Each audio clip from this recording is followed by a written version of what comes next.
King Lord. Devante afirma para estar. Mas no funeral, o King colocou a bandana nele, para não passar vergonha, diz Devante. Ele tentou convencer Khalil a entrar, mas Khalil não aceitou. Aí o policial o matou. Você sabe, todos os caras estão defendendo ele agora. King não vai admitir que Khalil disse não para ele. Então fez todo mundo pensar que Khalil era dos King Lords. Espera, Star pede. Como você sabe que ele disse não para o King? Khalil me contou no parque um dia. A gente estava vendendo. Então vocês vendiam drogas juntos. Para o King. Ele não queria vender drogas, Star, conta Devante. Ninguém quer fazer isso. Mas Khalil não tinha escolha. Khalil descobriu que a mãe devia ao King Lord. Khalil descobre e começa a vender para pagar essa dívida de uma mãe usuária de drogas. Desestrutura familiar, né? Falta de acesso, tá? A oportunidades, infelizmente levam Khalil. Sem dúvida, as ações de Khalil são equivocadas em vender drogas, sem justificativa, mas entendível em um aspecto. Ele é fruto de um sistema. E esse sistema, lá nos Estados Unidos, por exemplo, a avó dele não teria acesso ao tratamento contra o câncer porque ela não tinha condições financeiras de pagar por isso. Então ela teve que deixar de trabalhar de enfermeira. A mãe usuária, né, de drogas devia a um traficante. E quando se deve a um traficante, toda uma família paga. Khalil, com o irmão mais novo, né, tendo que sustentar a casa, já que a avó não estava trabalhando, livrar a mãe, salvar a mãe da morte. Ele, infelizmente, faz a escolha errada. E aí eu questiono a vocês, onde estão os nossos jovens negros no Brasil?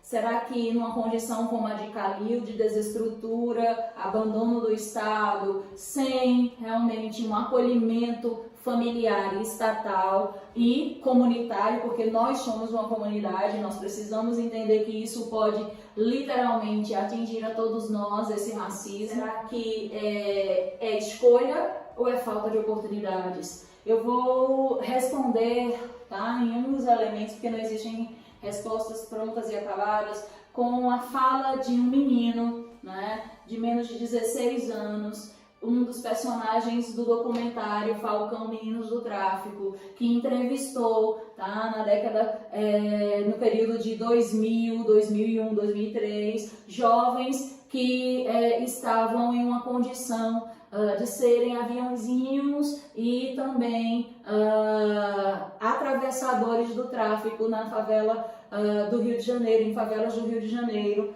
E esse jovem, ele fala o seguinte: as que não precisam roubar as crianças é porque o pai tem condições de criar. É exatamente o Khalil. A Star estava sendo criada pelo pai, pela mãe, né? Ela estava com oportunidade de estudar em uma escola com qualidade, e esse indivíduo aqui já não está mais vivo. Todas as crianças que participaram desse documentário sendo entrevistadas não estão mais vivas, né? Foram assassinadas. E aí a gente tem aqui, ó, um trechinho na página 17. Por enquanto, diz Khalil, ela diz que está tentando ficar limpa, mas é o de sempre, falando da mãe dele. Fica limpa algumas semanas, decide que quer mais uma dose e volta com tudo. Mas como falei, eu estou bem. Cameron está bem. Vovó está bem. Ele dá de ombros. É só isso que importa. Qual é o caminho que esses jovens estão escolhendo? Aí a Star fala uma coisa muito interessante que me faz relembrar de toda a minha infância. Obviamente, os tênis Jordan novinhos, a camiseta branquinha, os diamantes na orelha. Quando você cresce em Gardenham, você sabe o que ocupado quer dizer de verdade. Pessoal, durante a minha infância, o símbolo de um tênis, né, você ter acesso a determinado tênis, era você ter acesso à oportunidade, né? E nós vamos perceber que enquanto muitos não têm acesso, tá? Isso vai vir de que forma para a sociedade? Em forma de violência, né? Tem tanques passando lá fora, mas Seven foi aceito em 6 faculdades até agora. Hashtag ele vai longe. Mas por que Seven e Kalil são diferentes? Né? A oportunidade de ter a família estruturada, de ter literalmente a oportunidade de estudar, né? De ter qualidade no ensino e oportunização de frequentar as melhores universidades dos Estados Unidos. 2 jovens negros com caminhos diferentes e resultados diferentes. Então essa narrativa ficcional, ela tem total realidade com o que nós estamos vivenciando agora, eu e você e outros, né, aqui no Brasil. Tem diferença entre racismo e injúria racial, mesmo que eles, né, estejam relacionados. A injúria racial é ofender alguém com base em sua raça, cor, etnia, religião, idade ou deficiência. O que é diferente? Porque o racismo é uma conduta discriminatória dirigida a determinado grupo, considerado mais grave pelo legislador, é imprescritível e inafiançável no Brasil. Então, a tipificação do crime de injúria racial é diferente da tipificação do racismo. O racismo é uma lei mais encrudecida, muito justamente, precisa ser mais, né? Aí a gente vai perceber que a legislação no Brasil traz a punição contra o racismo. Artigo 1, né, da Constituição: o Brasil é um Estado democrático do direito, fundamentos da República, dignidade da pessoa humana. Artigo 3º, objetivos da República: promover o bem-estar de todos sem preconceitos. Artigo 4º, o Brasil pauta-se nas relações internacionais pelo repúdio ao terrorismo, ao racismo, tolerância, aceitação, respeito às diferenças, pluralidade, harmonia, dignidade humana. É isso que cada jovem negro, cada menina negra, cada criança, cada indivíduo de qualquer etnia precisa no nosso país. Dignidade. E lei de cotas, uma lei recente de 99, né, também conhecido como lei de cotas, institui o sistema especial de reservas de vagas para estudantes egressos de escolas públicas, em especial negros e indígenas, nas instituições públicas federais de ensino superior. Aí eu pergunto a vocês: vocês são contra o sistema de cotas? Vocês são a favor do sistema de cotas? Por quê? Né? Por que a gente precisa de um sistema de cotas? Para reparar injustiças sociais, né? E aí, enquanto o racismo, tá, for institucionalizado e não combatido por mim e por você, tá, não é só o Estado que tem responsabilidade nisso. Eu e você temos. Por quê? Porque se a gente fala que nós somos iguais, nós não podemos, sem dúvida, perceber que essa política de reparação social ela é necessária num país em que eu tenho mais jovens negros assassinados do que jovens brancos, mais indivíduos brancos em determinados cursos, né, nas universidades, mais mulheres negras em subemprego no nosso país. Eu questiono muito se eu tivesse a cor da pele retinta, se eu estaria numa condição de professora em determinadas escolas que eu estou. Será que você estaria aqui me ouvindo se eu fosse uma mulher negra? Né? Então, observem o tanto que está institucionalizado na sociedade. E é por isso que a gente vai ver o próximo vídeo. Poesia marginal. Preciso falar. Século XXI, onde tudo é comum. Policial que confundiu nego com traficante e matou. Foda-se. Era só mais um. Quando esse jovem negro está dizendo para nós, nessa rima, que traz essa ideia de que, por quê? O porquê, tá? Eu sou visto como traficante. E ele fala: não, eu sou traficante mesmo. Eu sou traficante do quê? Das palavras. Eu sou traficante de ideologia. Então, ele subverte essa ideia, né, da concepção de traficante de drogas, que todo negro está ligado essencialmente à concepção de marginalização, e ele fala, não, eu sou um marginal, mas não um marginal porque eu sou bandido, mas porque eu estou à margem da sociedade. Eu estou excluído da sociedade. Eu indico que vocês vejam o vídeo completo. 10 princípios e pontos evidenciados pelos Panteras Negras. Quem eram esses Panteras Negras é o que a gente vai colocar. Ele chamava isso de 10 mandamentos dos Panteras. Tá? Ele concorda, né, que muito do que Malcolm X tinha como ideologia deveria ser internalizado por seus filhos e era internalizado por ele. Né? Quando ele diz assim, o Maverick, ele tinha tatuado com a imagem dos filhos no corpo essa frase, algo pelo qual viver, algo pelo qual morrer. E aí, os 10 programas, vamos lá. 1966, os Panteras Negras construíram essa ideia. Primeiro, queremos liberdade. Queremos o poder para determinar o destino da nossa comunidade negra. 2, queremos emprego para o nosso povo. 3, precisamos acabar com a exploração do homem branco na comunidade negra. 4, nós queremos moradia. Queremos um teto que seja adequado para abrigar seres humanos. Nós queremos uma educação para o nosso povo que expõe a verdade, verdadeira natureza da decadente sociedade americana. Queremos uma educação que nos mostre a verdadeira história, a nossa importância e o papel na atual sociedade americana.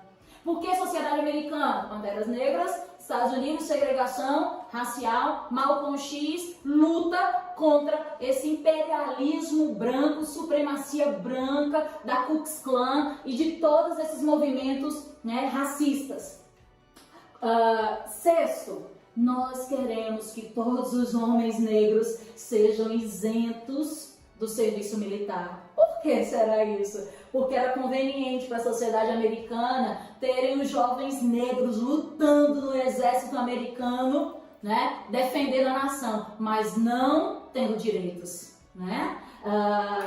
E no Brasil aconteceu isso também, várias, né, revoltas. Na própria Inconfidência Mineira, os negros foram utilizados, tá, como instrumento para discutir e para lutar por liberdade. Quando, né, ela começou a existir, foi negado a eles esse direito. 7º, nós queremos o fim imediato da brutalidade policial e assassinato do povo preto. Ou seja, nós estamos em pleno século XXI, 1966, é hoje, é agora. É hoje que está acontecendo o extermínio a cada hora de vários jovens negros. Né? Nós queremos a liberdade para todos os homens pretos mantidos em prisões e cadeias federais, estaduais e municipais, sendo eles o quê? Obviamente, inocentes. Muitos desses jovens e homens eram inocentes. Né? Nós queremos que todas as pessoas pretas, quando trazidas a julgamento, sejam julgadas na corte por um juiz de pares do seu grupo ou por pessoas de suas comunidades pretas, como definido pela Constituição dos Estados Unidos. Por quê? Porque o julgamento por um homem branco sempre era tendencioso. Infelizmente, justiça cega. Infelizmente, era cega para o que era justo, digno e direito. Né? Nós queremos terra, pão, moradia, educação, roupas, justiça e paz. Aí me lembra muito da série, né, da Alice Walker, em que ela diz que precisa desse protagonismo de uma mulher negra e se tornou a primeira mulher, né, milionária nos Estados Unidos. E como nosso objetivo político principal, um plebiscito supervisionado pelas Nações Unidas, a ser realizado em toda a colônia preta, no qual só serão permitidos aos pretos, vítimas do projeto colonial, participar, com a finalidade de determinar a vontade do povo preto a respeito do seu destino nacional. O destino desses indivíduos, eles queriam ter propriedade dele, não serem propriedade de ninguém. Because we're Muslims, we're brutalized because we are black people in America. Power of this man's courage to say this stuff. Essa série, ela é muito interessante porque mostra exatamente essa controvérsia de Malcolm com um discurso violento, com um discurso muito forte, né, de apropriação dos seus destinos, ele incita violência. Então é ódio em cima de ódio. Lembrando que nós aqui não estamos julgando, né, a ação dele, mas vejam como a gente pode fazer uma ponte de diferença entre Malcolm X, Mandela e Martin Luther King. Né? O interessante é que Malcolm, ele nessa série documental, há alguns indícios que provam que o Malcolm X foi assassinado pela própria comunidade islâmica que ele fazia parte, e ele criticava exatamente o cristianismo e o povo cristão, e ele queria ser diferente desse cristianismo que muitas vezes legislava a favor do homem branco, né? E infelizmente ele acaba sendo vítima de um próprio discurso, tá? O discurso de violência. E vocês podem questionar, peraí, mas Martin Luther King também foi assassinado. Verdade. Então, mas o discurso do Martin Luther King era um discurso pacifista, era um discurso que pregava a igualdade. O de Malcolm X prega a igualdade, mas por meio de qualquer meio. Tá? Eu vou lutar pela igualdade através de qualquer meio. E Maverick fala muito isso para os filhos. Isso é impregnado na visão da meritocracia, e essa é uma expressão que eu quero que vocês guardem na cabeça de vocês. Nós temos uma pigmentocracia. Qual é? Uma aristocracia branca. Tá? A gente vai perceber isso na obra de Brocos, quando ele coloca a Redenção de Cã, é uma obra de 1895, e que ele traz nessa obra essa figuração de um contexto, né, cotidiano, em que eu tenho um homem branco, tá? Literalmente fruto dessa relação de uma mulher negra com um homem branco, e esse fruto é um menino branqueado. E isso traz a uma sociedade a teoria do branqueamento, tá? No século XIX, gradual das gerações miscigênicas, e que essa matriarca negra, sendo ela negra, ela está com as mãos para cima. Isso me chama muita atenção. Agradecendo aos céus. Exatamente por quê? Pelo branqueamento. Vejam que essa obra aqui, ela traz literalmente, tá, a nossa memória, um passado escravocrata, e aí a gente percebe que quando eu tenho um indivíduo que sofre a violência, ele reproduz essa violência de uma forma naturalizada, tá? Tanto contra essa violência quanto como afirmação e reafirmação dela em suas práticas. Venha me dizer que isso é vitimismo, não bota a culpa em mim pra encobrir o seu racismo. E nem venha me dizer que isso é vitimismo, que isso é vitimismo, que isso é vitimismo. Quando Bia Ferreira diz que são nações escravizadas, são culturas assassinadas, é a voz que ecoa no clamor de uma sociedade que é silenciada, é exatamente o que o Maverick acaba reforçando de ideia quando ele está dialogando com o tio Carlos. E o tio Carlos fala para o Maverick, que é o pai da Star, por que para você tudo tem que ter a ver com raça? Pergunta Carlos.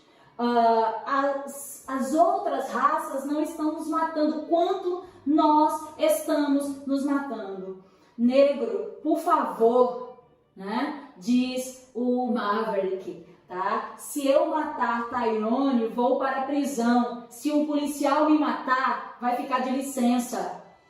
E só, talvez. O que o Maverick está tentando fazer o tio Carlos perceber? Tá? Exatamente esse racismo estrutural, sistêmico, institucional. E ele diz, olha, essa coisa de ser tudo uma questão de raça, tá? É exatamente uma identidade de luta e voz. Quando diz assim, a Star fala, parem, por favor, diz mamãe. Ela olha pra mim, boquinha, você quer falar com a polícia? Eu engulo em seco.